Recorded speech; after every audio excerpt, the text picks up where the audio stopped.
And joining me to talk more about this is Ruth Wasserman Lande. She was the former deputy ambassador of the Israeli embassy in Cairo from 2003 to 2006. Ruth, thank you so much for joining me. Very welcome. Hi.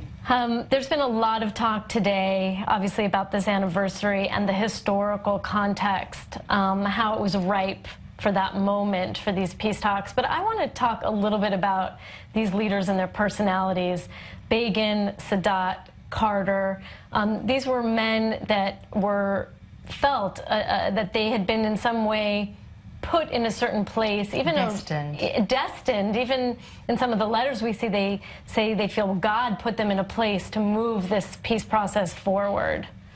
I think that you needed a lot of that kind of feeling of being destined in order to do something as big as that move. Given the feeling on the street, both in Egypt and in Israel, the mistrust, the almost hatred, I would say, of the unknown, of the other, one needed a statesman, a real visionary, to be able to go against all odds and to make a move which was very unpopular, very uncalled for in a manner of speaking, and to really be brave enough and courageous enough to break out of the normality and to take that step. Yeah, yes. And Egypt paid a price for it, getting dispelled from the Arab League for a number of years. Actually, the leader himself paid a huge price. Of course, he gave his life for it at the end of the day. I think that Begin, in a sense, also paid a price, a very big price, ending his life as he did.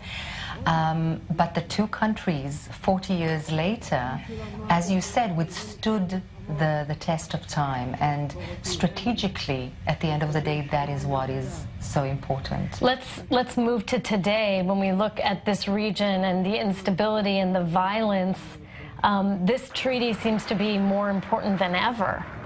Absolutely. Given the, I would say, the streak of violence, particularly since the breakdown of the autocracies and the regimes in the Arab world, and the so-called Arab Spring, which has yet turned into a sort of Arab winter, if you wish.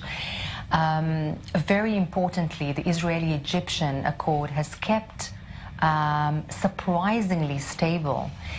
Despite the presence of Daesh in Sinai, despite the instability and ISIS, everything that has gone against the peace accord, the lack of normalization, the lack of warmth between the two nations, despite all of that, the actual peace and the lack of war has remained as a beacon of light. Not only that bilaterally, but in a regional sense, the peace that is forged between the two countries has been a stable kind of a cornerstone for Sunni interaction with Saudi Arabia against Iran, against Hezbollah, against other forces that have been, I would say, very detrimental and remain detrimental to the state of Israel. Yes, well, as we see, this is an agreement which, thank God, is still with us today through all the instability. Thank you so much for joining me, Ruth Wasserman Lande. Thank you. And